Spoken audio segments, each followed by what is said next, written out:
आज का टॉपिक मानव रुधिर के बारे में। हमारे शरीर में रक्त से संबंधित सारी जानकारी आज की क्लास में उपलब्ध कराएंगे। तो इसके लिए सबसे पहले जानते हैं ह्यूमन ब्लड, मानव रक्त। तो ब्लड का स्टडी ऑफ ब्लड सीरोलॉजी कहलाता है, या सीरोलॉजी को हेमेटोलॉजी के नाम से भी जानते हैं। तो ब्लड का जब स्टडी करते हैं, study of blood is called serology या हेमेटोलॉजी। इसकी जानकारी 1628 ईस्वी में विलियम हार्वे के माध्यम से दिया गया। मतलब मानव के अंदर में जो रक्त है, इस रक्त के बारे में जानकारी 1628 ईस्वी में विलियम हार्वे नामक वैज्ञानिक ने दी और बताया कि जो मानव के अंदर जो ब्लड है, वो ब्लड नेचुरल कोलाइडल सॉल्यूशन, इसका मतलब हुआ प्राकृतिक कोलाइडी रूप है वो कोलाइडी। अब कोलाइडी के बारे में एक छोटा सा उदाहरण है कि जब जानते हैं कि चीनी को पानी में घोलकर, या फिर उससे भी सिंपल उदाहरण है कि जब चाय बनाते हैं तो चाय छन्नी के माध्यम से छानते हैं, तो जो छना पात्र पर जो बैठ जाता है वह उसका कोलाइडी रूप है। तो यह हमारा ब्लड है जो कोलाइडी विलियम रूप में रहता है, और इसी की जानकारी विलियम हार्वे ने 1628 ईस्वी में। हमारे ब्लड में कनेक्टिव टिश्यू, इसका मतलब होता है, कनेक्टिव का मतलब शरीर के सभी हिस्सों को जोड़ना, सभी पार्ट्स को जोड़े रखना। तो ब्लड का काम हमारे शरीर के सभी पार्ट्स को, सभी सेल को, सभी ऑर्गन को जोड़ना होता है, इसलिए इसे कनेक्टिव टिश्यू भी कहते हैं। इसका हाइड्रोजन का सांद्रण की बात करते हैं, पीएच वैल्यू की, और पावर ऑफ हाइड्रोजन तो 7.4 होती है। एक नॉर्मल सी स्थिति में जानते होंगे कि जब पीएच वैल्यू 7 हो तो वो उदासीन होता है, 7 से कम हो तो अम्लीय होता है, और 7 से ऊपर हो तो क्षारीय होता है। इसका अर्थ हुआ कि हमारा जो ब्लड है वो क्षारीय है, क्योंकि इसका पीएच मान 7.4 है। इस तरह से आगे हम लोग जानकारी प्राप्त करेंगे कि हमारे शरीर में मात्रा कितनी होती है, क्वांटिटी। तो इस तरह से बहुत सारा जानकारी हमारे YouTube चैनल के माध्यम से दी जाती है। तो ऐसे जानकारी प्राप्त करते रहने के लिए इस चैनल को सब्सक्राइब कीजिए, लाइक कीजिए, बेल आइकन का बटन दबाइए, और जितना हो सके, जितना भी विद्यार्थी हैं, इन सभी को पास इसका लिंक भेजने का काम करें, शेयर करें, ताकि अन्य लोग भी इस तरह का टॉपिक को सीखने में समर्थ बने। तो हम आग्रह करेंगे कि हमारे चैनल को सब्सक्राइब करना ना भूलें।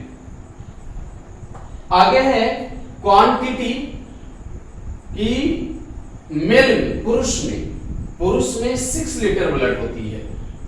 कई बार कॉम्पिटिटिव एग्जाम में भी आते रहता है, और ऑप्शनल क्वेश्चन बनाया जाता है जिसमें 4 विकल्प, एक विकल्प होता है। तो मानव शरीर के पुरुष में 6 लीटर होती है, जबकि स्त्री के शरीर में 5.5 लीटर होती है। पुरुषों से स्त्रियों में ½ लीटर कम है, और ½ लीटर कम रहने के कारण जानकारी होगी कि पुरुषों की अपेक्षा स्त्रियों का जो बदन होती है, जो उसकी शरीर की जो बनावट होती है, कंस्ट्रक्शन जो होती है, वह सॉफ्ट होता है, क्योंकि ब्लड के कारण ऐसा होता है। आगे फिर इससे जुड़ी हुई बातें मिलेगी कि जो ब्लड का रंग जो लाल है, वो लाल होना डिपेंड करता है हेमोग्लोबिन पर, जिसे शॉर्ट में HB भी लिखते हैं, हेमोग्लोबिन। और मेल में जो व्यक्ति है, जो स्वस्थ है, हेल्दी पर्सन है, उसमें 14 ग्राम होता है हेमोग्लोबिन, जबकि स्त्री में 12 ग्राम हेमोग्लोबिन बताया गया है। तो यहाँ हेमोग्लोबिन में भी कटौती की गई है, यहाँ मात्रा में, यहाँ हेमोग्लोबिन की मात्रा में कटौती की गई है। अब कहा ना, स्त्री पुरुष से यानी कमजोरी महसूस करेंगे, थोड़ा सा भी उनको वर्क मिल जाता है, हार्ड वर्क होता है तो थकावट महसूस करते हैं, उनका सिर में दर्द, तनाव, परेशानी बहुत जल्द आती है, चिड़चिड़ापन का भी दोष इसमें रहता है। तो पुरुषों की अपेक्षा महिलाओं में कंडीशन अलग होती है, इसका कारण ब्लड है। आगे बातें करते हैं फॉर्मेशन का, यानी निर्माण का। फॉर्मेशन मींस होता है निर्माण, यानी हमारे शरीर में ब्लड बनता कहाँ है? ऐसा थोड़ी है कि बाहर से ब्लड हमारे शरीर में आता है, शरीर में ही तैयार होती है। इसके लिए पोषक पदार्थ को सिर्फ सेवन करना पड़ता है। क्या क्या चीज भोजन के रूप में ग्रहण करना है, कौन सी पदार्थ नहीं लेना है, या स्वयं पर डिपेंड करता है, या जो जानकार व्यक्ति हैं उनसे संपर्क रखने से जानकारी मिलती है कि कौन सा पदार्थ लिया जाए, किस टाइम लिया जाए, कौन सा पदार्थ ना लिया जाए, इस पर डिपेंड करता है। तो ये देखते हैं, सबसे पहले निर्माण की बात करते हैं। तो एडल्ट पर्सन में जो व्यक्ति बड़ा है, जो जन्म के बाद पृथ्वी पर है, वो उसके शरीर के अंदर हड्डियां होती है, और हड्डियां के अंदर में जाली जाली जैसा रचना होती है, जिसे बोन मैरो या अस्थि मज्जा कहते हैं। इसे रिवर्स करते हैं, निर्माण होती है एक युवा व्यक्ति में अस्थि मज्जा में। क्या चीज की? तो ब्लड का। तो ब्लड अस्थि मज्जा में बनता है, और अस्थि मज्जा हड्डियों के अंदर में जाल जैसी रचना होती है, और जालनुमा जो रचना होती है उसे बोन मैरो कहते हैं। किंतु अब दिमाग में बात आ रही होगी कि तब एक बड़े व्यक्ति में जन्म लेने के बाद हड्डियां आती है, लेकिन उस समय का बताइए जब वो शिशु अपनी माँ के गर्भाशय में रहता है, पलता हुआ रहता है, यानी भ्रूण जिसे कहते हैं, एम्ब्रियो। एम्ब्रियो में भ्रूण होता है। तो एम्ब्रियो में तो हड्डियां होती ही नहीं, उस समय तो फॉर्मेशन होता ही नहीं हड्डियां का, बोन का। तो कहां बनता है?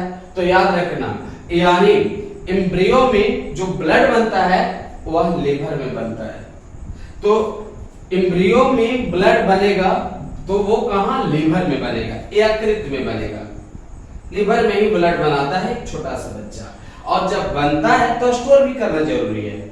जैसे खाने का पदार्थ स्टोर करके रखते हैं, बहुत सारा सामग्री घर में स्टोर करते हैं, उस तरह से ब्लड बनता है तो स्टोर तो करना पड़ता है। तो स्टोर कहाँ होती है? स्प्लीन में, जिसे प्लेहा कहते हैं, हिंदी में प्लेहा कहते हैं। और ये देखिए बाएं भाग के इस तरफ होता है, ये जगह पर होती है। उदर का स्टोमक का ऊपरी भाग में होती है, स्प्लीन होती है। आगे की वीडियो में मैं इस तरह का बातें शेयर करूंगा, और वीडियो बनाकर भेजूंगा कि कहां पर स्प्लीन होती है। और इसी के लिए मैं कहता हूं कि जरूर सब्सक्राइब करें, सब्सक्राइब करना भूले ही नहीं, ताकि हमें भी मदद मिलती रहे आप लोग के माध्यम से, और जितना ज्यादा से ज्यादा लोग हमारे चैनल से जुड़ सके, मैं यही अपील करता हूं। तो सब्सक्राइब जरूर करें, लाइक करें, बेल आइकन का बटन दबाएं। स्टोर स्प्लीन में होती है।